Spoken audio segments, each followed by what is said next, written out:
The African Union takes a stand. Now the AU and other African states seek to be enjoined in the Kenyan ICC cases.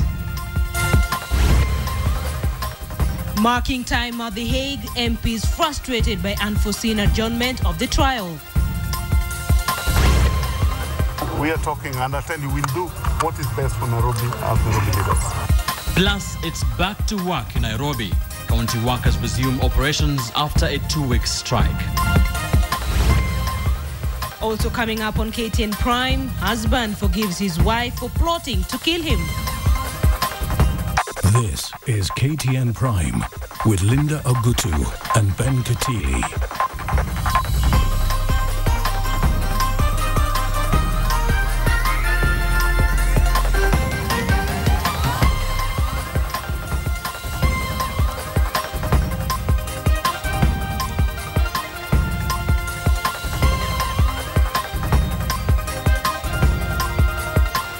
The African Union has taken a stand on the ICC cases against President Uhuru Kenyatta and Deputy President William Ruto. And the AU says stop the cases at once. Now, if the ICC will not stop these cases, the AU says Uhuru and Ruto must be allowed to choose which sessions they will attend. This critical announcement could very well turn the tide on the Kenyan cases at The Hague. A comprehensive insight into this developing story coming up very shortly with an incisive interview with Elgeyo Marakwet Senator Kipchumba Murkomen. And as always, we are covering for you this story the way only we can. And Rita Tinina is still at The Hague and will join her shortly for an update of what our legislators were up to today as they await the resumption of the trial. Thank you for joining us on KTN Prime.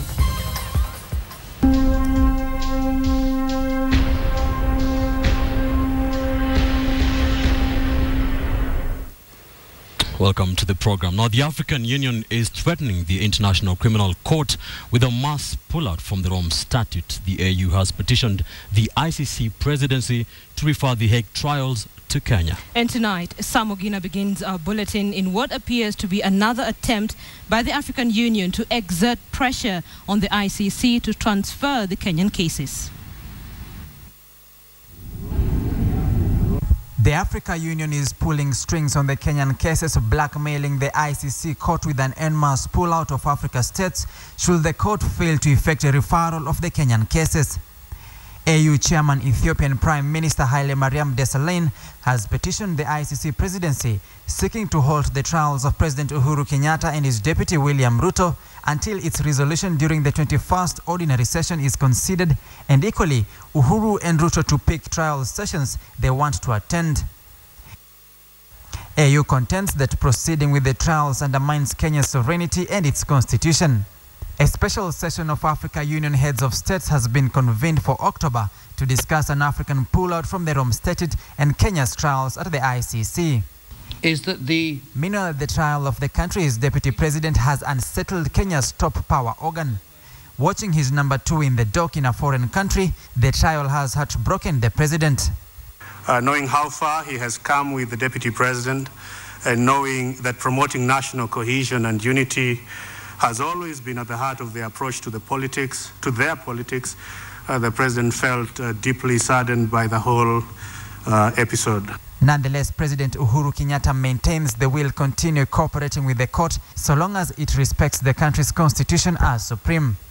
ICC has staggered the trials of the president and his deputy to avert a calendar clash that could have precipitated a power vacuum. The approach of the president and deputy president to the ICC remains the same. With Parliament approving a decision to sever ties and divorce the country from the Rome Statute, the state refrained from delving into the withdrawal bid. Government is obviously sensitive to the voices of its people, and those voices are articulated by their duly elected representatives. But the president and his government have yet to apply themselves to that question. Lack of witnesses to testify in case 1 forced the adjournment of the trial to Tuesday next week. Subsequently, Deputy President William Ruto jetted back in the country Thursday morning to a busy schedule. Straight from landing, Ruto sprang into dispensing his official duties. The Deputy President met principal secretaries in his official residence, challenging the PSs to develop achievable plans for their ministries. Ruto was later paid a courtesy call by the Burundian envoy to Kenya. Burundi affirmed its steadfast support for the country vis-a-vis the ICC trials. Burundi has petitioned the ICC to be enjoined as a friend of the court in Ruto's petition seeking to shift his trial hearings to either Kenya or Tanzania. The ICC trials have rattled the state. This as the country's #1 says he empathizes with his deputy in a process that he believes could be handled locally. Samugina, KTN, State House, Nairobi. Of course, Linda will be talking to Kipchumba more comment on that latest development on the ICC trials. But remember, a number of members of parliament have been at The Hague to follow those proceedings. And of course, after the case was adjourned until next week, they are still there at The Hague. And our crew is still at The Hague to just bring you the latest on what has been happening. So let me just tell you that let's take a look at what the MPs have been up to with KTN's Rita Tinina. Over to you, Rita.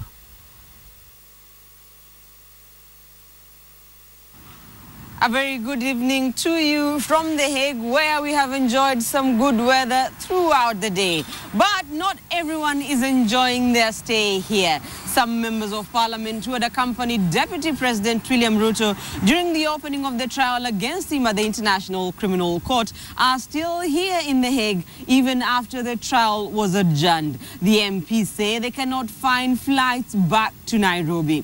We caught up with some of the MPs earlier on in the day. We will adjourn and reconvene on Tuesday at 9:30. The decision by Trial Chamber 5A to adjourn the trial against Deputy President William Ruto and his co-accused radio journalist Joshua Arap Sang due to a delay in the arrival of witnesses allowed Ruto to leave the Netherlands and return back home.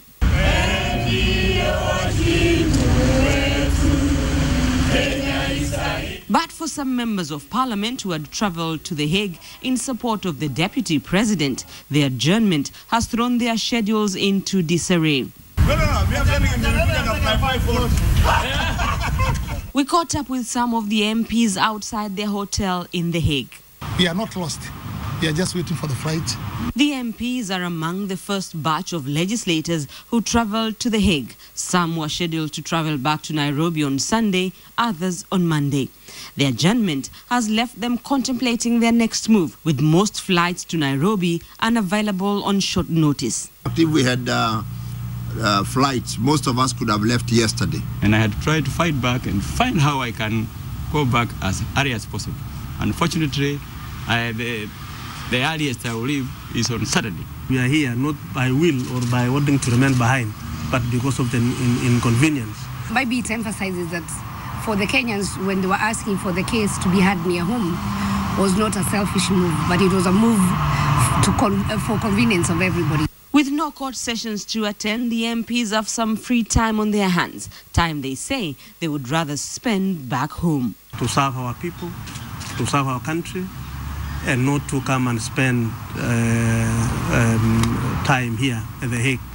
The leaders missed an induction course for members of parliament back home, but they insist the Hague mission was equally important and are blaming the ICC prosecutor over the latest turn of events. A whole prosecution can be so disorganized that waiting, and giving dates for the commencements of the trial to go on, then we get here, then all of a sudden we are told we had to adjourn. Even as the MPs try to get flights out of the Netherlands back home, another group of MPs will be getting ready to travel to The Hague next week. And we are keeping it here in The Hague, and we will be updating you on the Kenyan case before the International Criminal Court. From The Hague, I am Rita Tinina. Back to you in studio. Rita Tinina reporting all the way from The Hague, of course, looking at the happenings there after the trial of Deputy President William Ruto was adjourned to next week. Let's see how that plays out in the coming days. That forms the basis of a big question tonight, actually our top story tonight, and we are looking at the issue of African Union threatening the International Criminal Court with mass pullout from the Rome Statute. That forms the basis of a big question, and we're asking if you support the African Union's decision to pull out of the International Criminal Court. Let us know what you think. We will be sampling some of your views during this bulletin. Let me bring in Kipchumba Murkomen, Senator Elgeyo Marakwet. Thank you so much for joining us on KTN Prime tonight. The African Union is threatening a pullout from the ICC. Is this blackmail? I don't think you can say it's blackmail, but it's a warning to the court to be able to abide by required standards of justice in terms of, African countries were not going to say to ICC we are going to pull out if the court had cooperated enough with the member countries. Remember, the challenge that ICC has with Africa, you remember when the treaty was being drafted, the UN was there. So there is a cooperation mechanism between the United Nations and the ICC. And in fact, if UN was to able to sit together and the UN Security Council was to make certain recommendations to the court, they would listen to it. Unfortunately, the AU was not in a strong position during the negotiation to be able to negotiate cooperation mechanism between the court and the regional courts. So the struggle that AU has at the moment is bringing an institution that was not as vocal during the negotiation to be able to have a say. And really you can understand why the AU is frustrated, because they have over 30 members. Out of 120, they have 122, they have over 32, that the court seems to be listening to non-governmental organizations and individuals from member states than actually the position of the court. I mean, it's on record, and I tabled yesterday in the Senate, that the court listened to a report that came from Kenya Transitional Justice and Gladwell Otieno, but they've never reacted to any decision that came from the AU for the whole that period. All right, Senator, so there is frustration, and this frustration has now seen the African Union saying they want these cases referred back to Kenya. Yes. Realistically, if these cases are brought back to Kenya, you have the head of state and his deputy. Do you realistically expect them to go to court and have justice in their own country? I believe that our judicial system has come of age. I believe also that the president and the deputy, when they were elected, went through the Supreme Court process and they got justice, and the decision would have gone otherwise in terms of that decision. If we cannot trust the courts to be able to take to make a decision on such a matter, how shall we be trusting them to continue making decisions for Kenya in future? Remember that this is a complementary court, which means that the countries that have strong legal mechanism, local judicial mechanism, do not need to have the international court. The objective here is that our constitution, if we believe in our constitution, says that all are equal before the law. So basically, I see it two ways. One, a referral in terms of bringing it to the local courts. Two, a referral that will require that we establish a tribunal, a mechanism that we will have a quasi-international tribunal that basically will be composed by of local jurists and also foreign jurists to be able to look at the matter. I look at it also in the request that was made by the president that it would be also a referral of the ICC cases being tried in Kenya by ICC judges, so that then it would become convenient for the president and the deputy to be able to continue performing their functions and attend the court. All right. During campaigns, just before the general election, both the president and the deputy president said this was a personal problem. Yeah. Senator, at what point did it become a continental problem? Personally, I have had personal discussions with the deputy president and the president, and when you raise to them the issues of ICC, they tell you, no, forget about that. Our lawyers will handle that. That's not. We will deal with it. But you see, that's how they look at it themselves. Maybe in their humility or how they focus. But we cannot forget the fact that they are a national property. Their position is beyond, even if the president today wanted to do certain things, he cannot do them because he's a president. He carries the collective wishes of the people of Kenya. Now, once a president or a head of state is an entity in international law, and therefore, as an African Union, they cannot run away from the fact that one of that entity or object of international law is facing challenges, All right, let me bring you back home finally before I let you go. Under international law, Kenya would still be required to cooperate with the International Criminal Court on obligations that arose while Kenya was still party to the Rome Statute. Yes. Do we still expect the country to cooperate with the ICC? Absolutely. I mean, it is only in the best interest of the President, the Deputy, and Arab Sang to continue cooperating, because the statute was drafted, and rightly so, in such a manner that once the case has started, you cannot just pull midstream. Otherwise, countries would have taken advantage of that process to end particular decisions. So it's okay that, even if we are pulling out of ICC, it's important that we continue cooperating for purpose of bringing these cases to an end. Remember that the President, the Deputy, Arab Sang, and we have seen it, believe strongly that these cases are mere charade. I mean, there is nothing really that can hold water, and they believe that at the far end they will be they will be vindicated. That is why they wanted the court, the ICC judges, to be closer to them, so that it doesn't deny them the opportunity to continue serving Kenyans. All right, Kipchumba Murkomen, Senator Elgeyo Marakwet, thank you so much for speaking to us. We have been speaking to Kipchumba Murkomen, Senator Elgeyo Marakwet. We have been looking at the whole issue of the International Criminal Court and the fact that the African Union is now threatening the International Criminal Court with mass pullout from the Rome Statute.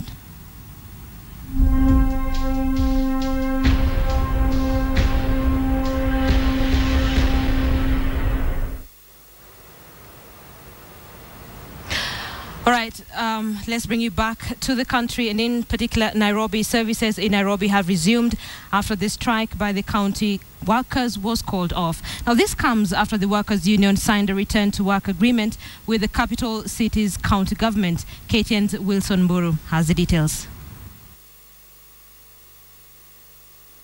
This was the scene today at Kenya's largest maternity hospital. Expectant women being attended to. It was a welcome sight since services at the Pumwani facility had been grounded for the last 2 weeks. This was after workers went on strike demanding the implementation of a collective bargaining agreement signed in January. In a break from what has been witnessed in the last week with police and the workers engaging in running battles, the Kenyan Local Government Workers Union called off the strike. Hali katika hospitali ya Pumwani imerejea kama kawaida. Ile mkutano tumekuwa nayo ni kuambia members wetu ya kwamba kulikuwa na maafikiano jana katika mkutano ulioitwa katika Wizara ya Kawi katikati ya viongozi wa jiji la Nairobi, that is City County, na viongozi wa wafanyikazi ambao ni Kenya Local Government Workers. Nairobi Governor Evans Kidero, who has been on the spot in the last few days over the handling of the workers' strike, can also heave a sigh of relief. We are on a good ground. We will enhance our revenue collection, and we will do as agreed with them, and they're back to work. Evidence that the workers had indeed resumed duty was on the streets, with the pavements and the roads swept clean. Part of the agreement that led to this new development was that the workers would have their wages improved by 30% and that there would be no victimization of those who had downed their tools. Ile order ilipeanwa na koti ya kupatia wafanyikazi nyongeza ya mshahara imeafikiano na itawekwa katika mshahara yao ya mwezi wa Septemba. With the signing of this most recent return to work agreement between the workers and the county government, Nairobi residents will be hoping that this time it is implemented to avoid scenes such as this. Wilson Mburu, KTN Prime. Better news there for residents of Nairobi County. Now, in other bad news, police at the Iten police station in Keyo district, Elgeyo Marakwet County, are holding a woman who allegedly strangled a 9-month-old child to death. The woman initially gave conflicting reports of the death of a child and eventually admitted to the killing. Here's KTN's Wilkista Nyabwa with the details. Residents of Keyo District, Elgeyo Marakwet County, spent the morning searching for the body of a 9-month-old baby. The 20-year-old mother of the baby had reported that gangsters had strangled her baby and thrown the body down the escarpment. Mama alienda mpaka Eldoret Hospital, kotini Eldoret, kuripoti kwamba mtoto alikuwa amenyongwa na wakora na wakamtupa mtoto kwa shimo. Alafu akaeleza vizuri kwamba huyo mtoto ambaye alinyongwa ako kwa shimo. Tukafika asubuhi tukafika kwa shimo tukapata kumbe mtoto alikuwa amenyongwa. But later in the day, there came a twist to the story. The woman had earlier gone to Eldoret police station where she reported that she had been abducted and raped while her child was strangled and the body thrown down the valley. A medical examination carried out at the Moi Teaching and Referral Hospital found that she had not been raped. She would later admit that she had strangled the child with a shoelace. Sasa baadaye kumbe mama mwenyewe ndiye anakaa alinyonga mtoto na kasema ni wakora. Sasa tumepata mtoto amenyongwa. Sasa anapelekwa kwa uchunguzi zaidi. The woman reportedly told police she killed the child because she was tired of caring for her amidst squabbles with her husband. Her firstborn child is now in the custody of her grandparents. Wilkesanyapo, KTN. For better or for worse, so the saying goes for a husband and his wife. And today, one man demonstrated his commitment to his marriage as he declared his forgiveness for a wife who admitted to a plot to kill him. And as KTN's Winnie Kamau reports, the man says he is not willing to give up on his 16-year-old marriage, even in the face of death threat. Sitting quietly together in court, the Muthers may have had many things running through their minds. Their marriage was being tested. As per information detailed in their statements before court, it all started when the Muthers engaged in domestic squabbles that turned violent over claims of infidelity. For 40-year-old Faith Werimo Minor felt her love for 44-year-old John Muthe Guama was being robbed by one Jerry Waba. She opted to hire goons who would finish her husband. The first attempt failed and she went to the next, falling into the trap of a police informer who promised he would do the job perfectly. 40,000 shillings deposit was paid and a pending 140,000 shillings balance after the job. Today, Muthe felt a different conviction for Faith Werimo and for the sake of his children opted to forgive his wife and withdrew the case against her. Werimo is a housewife living in Zimmerman, was charged on 17th June 2013 for conspiring to kill her husband of 16 years. She initially admitted to the charges but later denied. Before Nairobi Chief Magistrate Wawero Kyare, Muthe withdrew the case saying he had not been compromised or harassed to withdraw the case, but it was all for the sake of their family. They say love triumphs all, and this is what the Muthers have shown in court today. Winnie Kamau, KTN, at the Milimani Courts, Nairobi. A story of real love, Linda. Would you forgive someone who does that? Never ever. She can just come back and stab me later. All right, you're watching KTN Prime, and tonight the African Union has petitioned the ICC presidency to refer the Hague trials back to Kenya. That forms the basis of a big question tonight. We're asking you what you think of the AU's new initiative to stop the ICC process. Let us know what you think by you can tweet. Welcome back. You're watching KTN Prime. Let's now take you to Machakos County, and shortly we shall be talking to the governor of Machakos County, Dr. Alfred Mutua, is with us in the studio. What about? This is what it is all about. He has sacked 6 government officials in his county over allegations of corruption and inefficiency.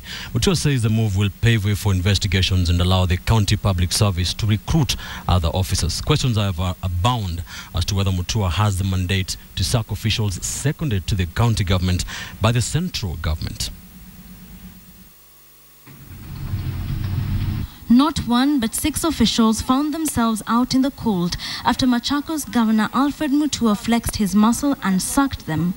Stephen McKenna, a valuer, Stephen Davy, the land registrar, Marianne Gikunda, a physical planner, Alfred Kito from the budget office, Rose Kimeo, a specialist in the Department of Education, and Samuel Kariomburu, the internal auditor, Machakos County, were all fired on allegations of corruption and inefficiency. Their sacking reportedly meant to pave way for investigations and allow the county public service to recruit other officials. We are letting go. Some of them will have to go back to where they came from the national government. Others wataenda kutafuta kazi. and we hope some of them will be able to send them to committee very soon. The government official sacked had been seconded to the Machakos County government from the national government. And in the face of the new dispensation, questions abound as to just whether Mutua, as the head of Machakos County, has the mandate to fire them from their jobs. The doubts fueled by Mutua's utterances as he read out the list of names. Some of them will have to go back to where they came from the national government. Others wataenda kutafuta kazi. The fate of the 6 officials is now uncertain. Mutua, however, making it clear that they are no longer welcome in Machakos County. Wilkes Anyabwa, KTN. Let's now bring in Governor of Machakos County, Dr. Alfred Mutua. Welcome to KTN Prime. Asante sana. Very glad to be here. Now, your county has been very active in many things. You are now cracking the whip on some of these officials. We have the details we have shown on air right now. Just give us more details. What is this all about? What is happening is that Machakos is moving at a very fast pace, because when you look at the rate of poverty, when you look at the rate of hopelessness in the eyes of our people in Machakos, you have to realize that it cannot be business as usual. Services have to be provided to the people of our country if we have to move. There is no time for lazy officers who just take their time, the traditional way, whereas people are languishing in poverty and hopelessness. So what we are saying is this: Machakos is moving this way.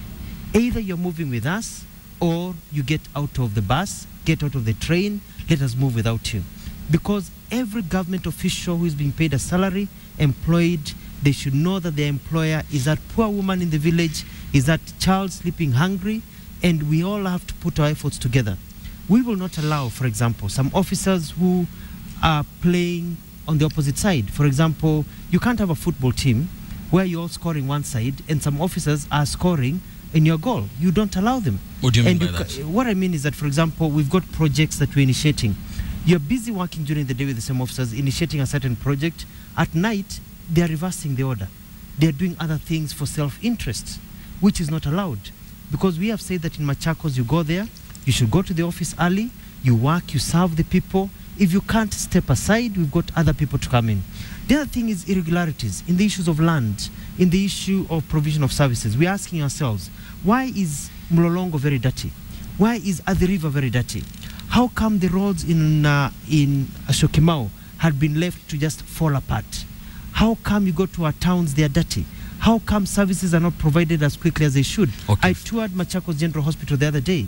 Things are falling apart. Yes. You've got somebody there, you point at something, the administrator says, oh, it's as if they're seeing it for the first time. Okay, fair enough, Governor. Yes. But what we want to put a spotlight on tonight is the interpretation of the 4th schedule of the Constitution, where it outlines the distribution of functions between the central government, the national government, and the county governments. Now, these 6 individuals are employed by the national government and were seconded to the county government. Exactly.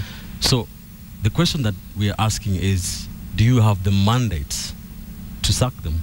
We have the mandate of getting rid of any officials that we don't want.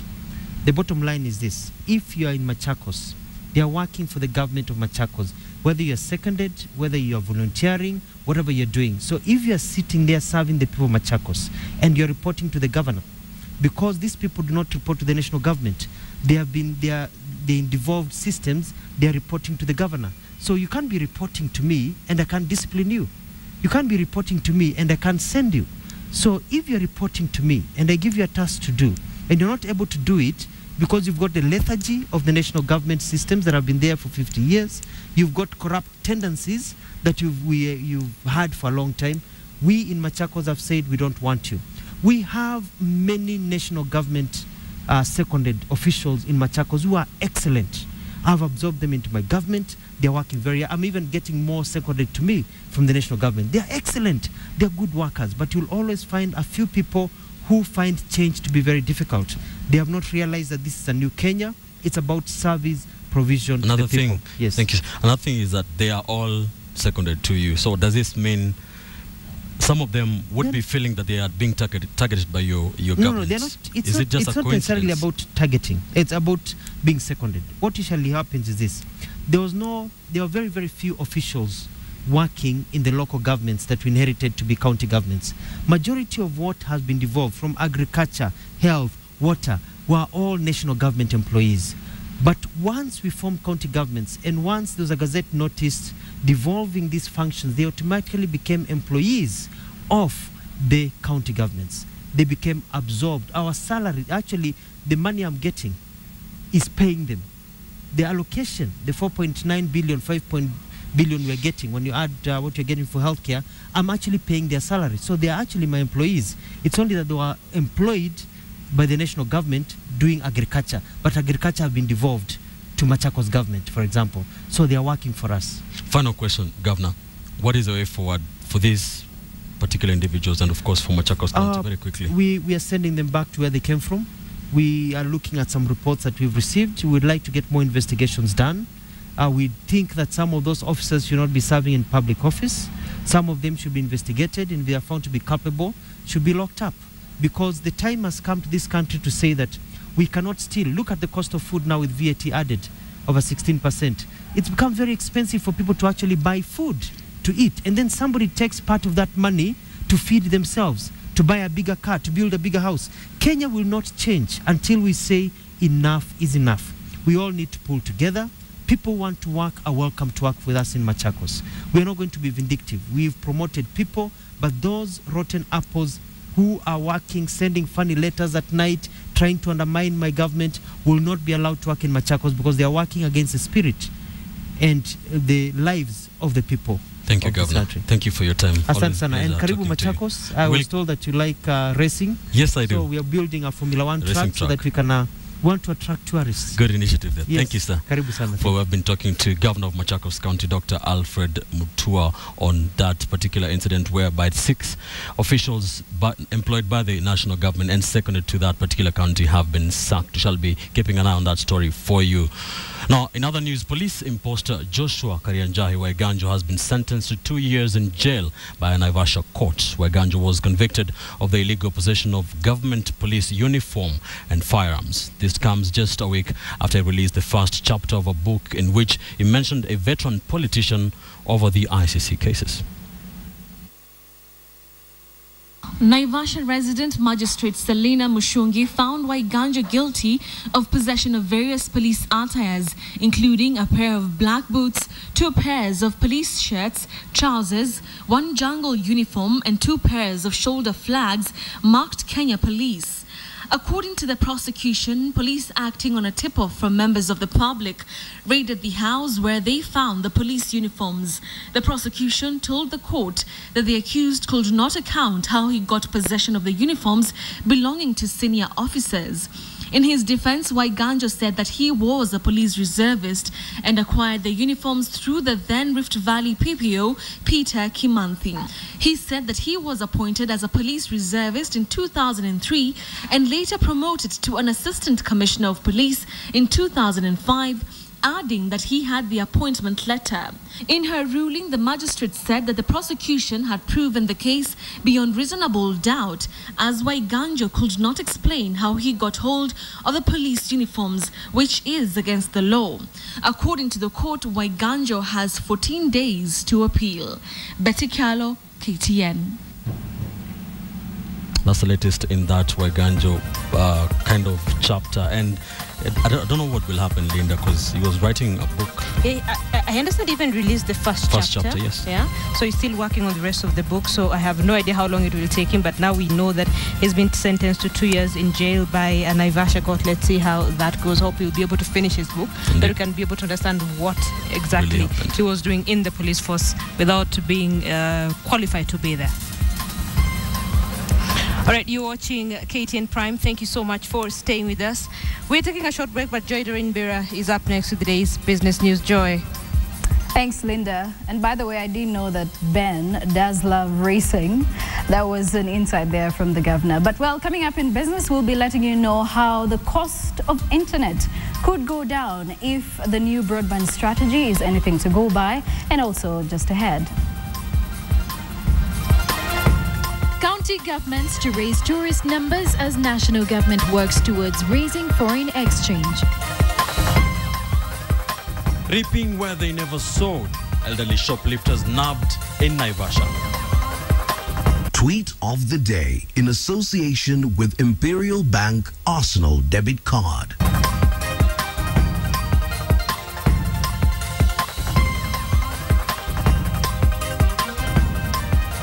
Welcome to KTN Business Today. I'm Joy Doreen Bira. Safaricom CEO Bob Collymore has announced a 0.5% deduction in merchant fee, also known as Lipa na M-Pesa, to reduce the cost of doing business for small businesses. This comes as the country's mobile service subscribers ponder on how to deal with the new taxation on mobile devices that are set to be levied by the service providers after the enactment of the VAT law. And with more than 28 shillings out of every 100 shillings that the customer spends going to some form of tax. Safaricom will reduce fees on mobile transactions to reduce the cost of doing business for small businesses. Speaking during the annual general meeting held in Nairobi, the telecom's chief executive Bob Collymore expressed the need for the government to caution on imposing tax levies on mobile money transfers. Our intention is to reduce the Lipa na M-Pesa fee that merchants pay from 1.5% to 1%, which is, effectively a 30% decrease in the fees that they pay. The listed mobile operator continues to be a market leader in mobile money-related services such as M-Pesa, M-Shwari, and more recently Lipa na M-Pesa for small and medium enterprises. And it is on these products that the firm underscores heavy taxation. We do, however, need to acknowledge that taxation in the telecommunications sector in Kenya is amongst the highest in the world. Joy Doreen Bira, KTN Business Today.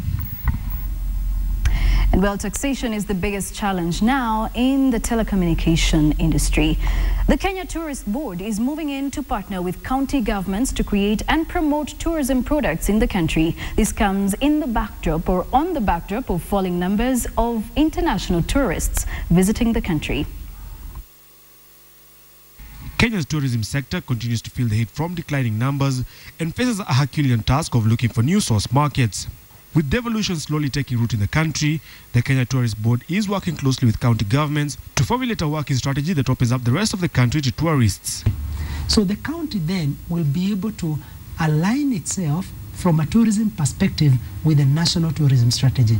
And then we as KTB now, we come in very strongly, working closely with the national government, of course our parent ministry, and also with the county government to be able to promote the county from their unique selling proposition. The country's tourism portfolio is one area the Tourist Board is working hard to diversify, with keen attention being given to conference, sports and cultural tourism. KTB believes this has the potential to drive up tourist arrivals to 2 million this year, generating revenues worth 100 billion shillings. We are looking at the traditional source markets because they still contribute a sizable portion of the tourists coming into this country. That's a market we still have to hold and we still have to maintain, while growing the pie by reaching out to the new emerging markets of the rest of Africa, our regional markets, that's our neighboring countries, where the growth, like I said, is phenomenal. A number of international events have been lined up this year by KTB to boost the country's profile as a tourist destination. The African Hotel Investment Forum is lined up for later this month, with Kenya also playing host to the World Travel Awards in October. Michael Karanja, KTN Business Today. Thanks, Michael. The cost of laying cables and maintaining them is keeping the cost of internet high in Kenya. This is according to players in the industry who say the new broadband strategy launched recently could see the prices fall. Adelaide Chengole reports. The adoption of the 275 billion shilling national broadband strategy should come as a relief to city residents and businesses that have endured tough times as the city remains dug up during weekends. The strategy gives the government the right to develop a policy setting guidelines for operators to share specific infrastructure to avoid duplication. The duplicity has often caused cable cuts, slowing down internet access in the country, as well as resulting in high maintenance costs. With the maintenance, we still have quite a lot of fiber cuts due to the massive construction taking place in the country. So you need to have much more personnel and infrastructure and support structure in terms of maintaining the cost, but ultimately, of course, also bringing the last mile to the customer. The national broadband strategy seeks to address these challenges by harmonizing infrastructure development to ensure provision of cable ducts in the design of roads, pipelines, railways, and power lines. Meanwhile, county governments have also been warned not to raise charges on telecom infrastructure, as this will slow down the government's ambition of providing reliable internet services by the year 2017. We would also urge county governments to resist the temptation to levy new fees on telecommunications infrastructure. This will inevitably result in mobile operators deprioritizing those counties. Adelaide Changole, KTN Business Today. Now, the county government of Nairobi has put on notice bar owners around key bus terminals that their businesses will be closed if they do not abide by the rules and regulations. This is expected to tame drunk driving that is rampant among public service drivers in Nairobi. According to the governor, substance abuse by drivers is among the major cause of road accidents in Kenya. This also is a contributor to the growing level of indiscipline among road users. People who use substances of abuse like cocaine, like heroin, like marijuana, like bangi, get given licenses. The governor singled out bars around Accra and Lagos roads within the CBD, saying they pose a risk to the safety of passengers. According to Kidero, the county government will draft laws to support his directive. I've gone through a very difficult time with regard to the accidents on this road. So far, 40 people have died along Nairobi-Mombasa Road between Nyayo Roundabout and Mulolongo sections this year. With 2 bridges coming up, it is hoped that such senseless deaths will be minimized. It has always required speed and tact to cross this road from one end to another, but with the launch of the construction of the footpath that is expected to add an aesthetic value to the look of this road and minimize the number of deaths that have always been experienced on this point, Kenyans will now be crossing this road feeling safe and comfortable. Philip Keitan, KTN Business Today. Now it's time for us to check out how the Kenya shilling fared today and also how the listed companies did fare.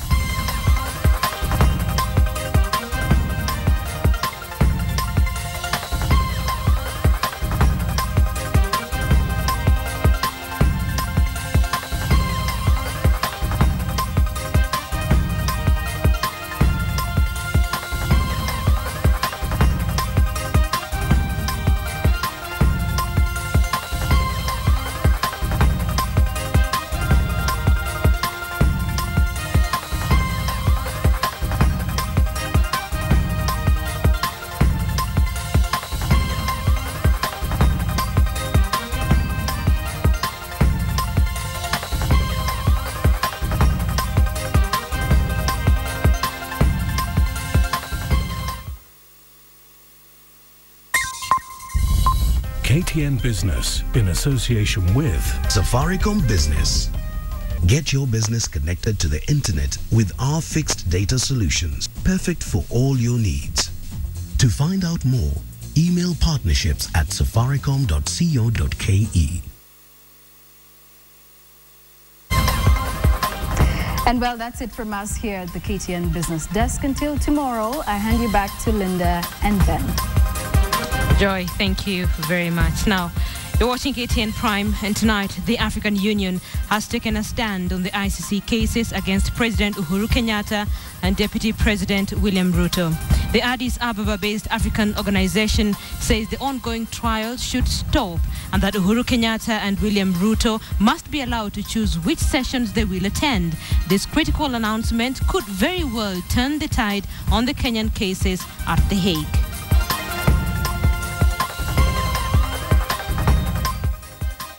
Our crew is still at The Hague, and we are following this story closely for you. Now, a section of governors led by the chairman of the Council of Governors, Isaac Ruto, resolved today to establish alternative sources of funding to boost economic development at the county level. This comes in the wake of the release of funds by the national government. The governors claim the funds are not sufficient for their operations. In a consultative meeting between the governors and Lap Trust Pension Scheme, the governors were encouraged to invest in infrastructure development such as roads, housing, and electricity.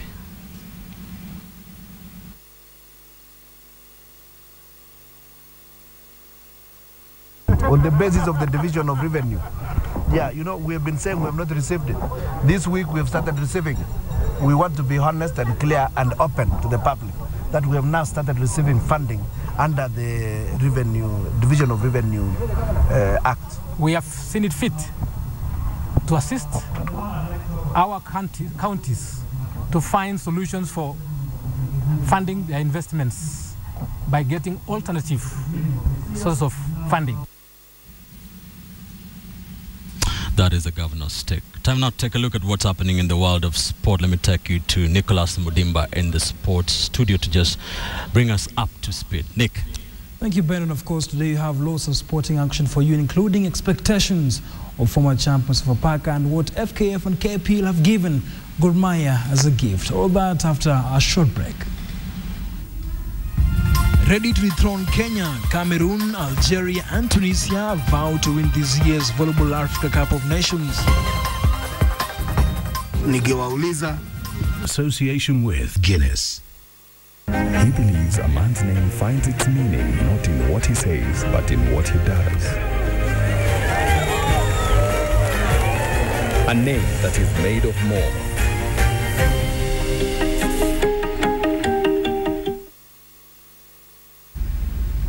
All right, welcome to KTN Sports Today. I am Nicholas Mudimba. Former Kenya Premier League champions for Parker have not lost hope of winning the second Kenya Premier League title. The team, which had Ugandan Sam Timbe 2 weeks ago, however, will have to win all the remaining 6 matches, beginning with the away match against the KU United this weekend. As Victor Ogale reports, the boys in blue will be supporting Tusker, who play against Lindah's Gor Mahia on Sunday in a match that could give the direction of this year's title. When Ugandan coach Sam Timbe joined Sofapaka, the club had won 5 back-to-back matches. The former younger coach, though he joined the club so late in the season, has his eyes set on the coveted title. Timbe, who will lead his charges to Thika this Saturday for a clash against third-place Thika United, still harbors dreams of securing the title. Any team that you go through, they are prepared to fight for the 3 teams, and you also go in to fight for 3 teams. So when you register more of those points in the remaining matches, the better. The maximum is 24. So if I can get 24, well enough. Ona, kama unakuja sasa kutoka jana, huyu asikuje majani ingine. Kasola asikuje. Timbe, whose connection and communication with the players has been aided by his knowledge of the Swahili language, has helped the team connect easily with the new tactician. A coach always has got to work for the success. You win today, a coach will never be happy. It is the players to be happy. Currently, Sofapaka is tied at position 2 with Thika United on 35 points, and their match on Saturday is important to the 2 sides. The philosophy is that you in sports is best you win, worst maybe fair you go for draw, and then worst you lose, you accept the 3. But coach would want, we are very thirsty with the first position of the winning. But unfortunately, not both teams can win. Ni vizuri sana mimi nikipata na timu ziko hapa juu kushinda zile timu ambazo ziko pale chini, kwa sababu hizo teams zinakuja kuthrow in everything. Because Premier League action starts tomorrow with struggling Mathare United hosting Sony Sugar at the Nyayo Stadium. The second final match tomorrow pits City Stars against KCB. 3 more fixtures have been scheduled for Saturday, the highlight of which will be a tie between AFC Leopards and Sugar Millers Chemelil. Western Steamer will be home on Saturday to Mohoroni Youth, though according to the coach, tables can still be turned. Having missed the previous 2 KPL titles, Sofapaka FC feel this is their year of redemption as they still have 8 matches on the card. Victor Ogale, KTN, other Isili Boys Training Grounds, Nairobi. Thank you, Victor. Still on the Kenya Premier League, Gor Mahia have been awarded 3 points from their abandoned league match against Sony Sugar following a decision by the Kenya Premier League and FKF. Meanwhile, the national soccer team Harambee Stars has landed a series of friendlies in Spain. The partnership between FKF and the Spanish football authorities was unveiled on a day when Kenya's FIFA rankings improved by a massive 11 places. The national soccer team Harambee Stars may not have qualified for playoff stage of the World Cup qualifiers, but the steady rise since Belgian coach Adel Ambrushe took over has not gone unnoticed. Harambee Stars, which moved 11 places from 129 to 118 in the world, will be celebrating this significant rise as Spanish authorities knocked on Football Kenya Federation doors. with a view of hosting the Stars for a series of friendlies in the soccer-crazed Spanish capital. Interestingly, the FIFA log is led by the world champion Spain. Spain is like a huge market.